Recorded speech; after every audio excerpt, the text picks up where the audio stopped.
તમારે ટેસ્ટ કરવાની છે દાળ, તમને વધારે ખબર પડે છે સ્વાદમાં, એટલા માટે તમને બોલાવવામાં આવ્યા છે. તીખા મીઠા મોળી કેવી છે તમે ફાઇનલ કરો એટલે ઓકે થશે. રસોઈ ભાઈ ઓકે એકદમ ડન. સારું ચાલો રોટલા તૈયાર કરો. તેલ આવી ગયું છે ફૂલ, હવે નાખી તેલ કાઢવાનું. હાલો હાલ છે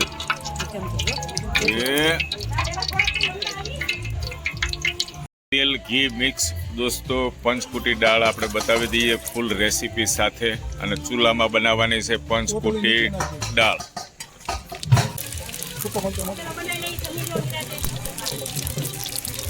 મરચા એડ કર્યા છે દોસ્તો, સૂકા મરચા, હિંગ એડ કરો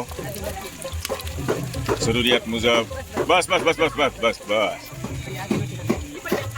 આદુ મરચી એડ, ટમાટી ભૂલી ભૂલી ભૂલી ભૂલી. વાહ.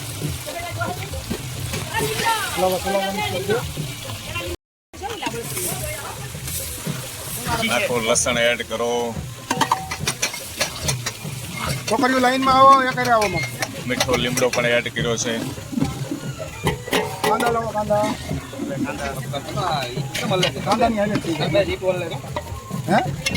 થોડોક તાપ છે ને હકરવો પડશે એવું લાગે છે. હલાવમાં ન કરો, ધીમે ધીમે. હા બસ. ઓનિયન કટિંગ એડ કરી દીધું છે દોસ્તો. પંચકુટી દાળ બને છે, જોરદાર બનશે. નજર રાખજો છેલ્લે સુધી. એડ કરો સ્વાદ અનુસાર. તમે ભણીએ ભાઈ હલાવવામાં ધ્યાન રાખજો ને બળી જાય. કુટી દાળની અંદર રાજુભાઈ 5 કઠોળના નામ બોલો.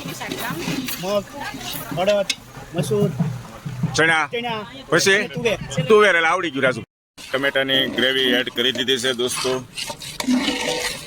જોતા જ મોંમાં પાણી આવે એવી બનશે પંચકુટી દાળ. નજર રાખજો, જોડાયેલા રહેજો દોસ્તો. હવે આપણે ગ્રેવીમાં ક્યારે એડ કરવાનું થશે ભાઈ? થોડી વાર છે મસાલા એડ કરો. મસાલા એડ કરવાની હવે થોડીક જ વાર છે. પાણી ભરે ને પછી મસાલા એડ કરો. તાપ ફૂલ રાખવાનો હોય છે દોસ્તો. જો હલ્દી પાવડર એડ કરે છે, લાલ મરચું પાવડર એડ કરે છે, આ જીરું પાવડર હવે એડ કરશે દોસ્તો જરૂરિયાત મુજબ, સ્વાદ અનુસાર. કઠોળની જે દાળ બનાવી છે આપણે એડ કરીશું અંદર ધીમે ધીમે. હવે હા હા હાલો હવે બધું એડ કરી દઈએ. અડદ, મગ, ચણા, મૈસૂર, તુવેર, આ 5 કઠોળ લેવાના હોય છે. એને જે પીસીને દાળ બનાવી હતી, દાળ હવે છેલ્લે એડ કરી દેવાની છે. હવે બસ ચડવા દેવાનું છે એટલે આપણે દાળ તૈયાર. એલા સાટા ઉડે છે, સાટા ઉડે છે. ચડવા દેવાનું છે દોસ્તો, આપણે ઉકળવા દઈશું.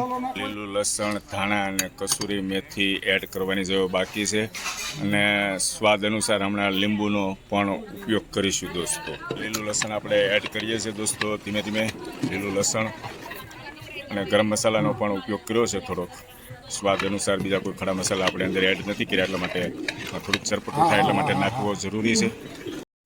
લીંબુ રસ અંદર એડ કરે છે દોસ્તો. લીલા ધાણા એડ કરીશું દોસ્તો.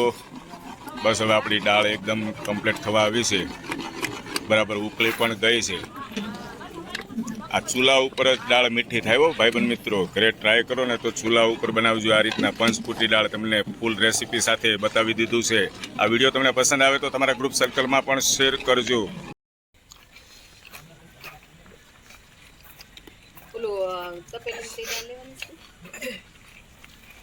આ તપેલીમાં છે ને લઈ ગયું.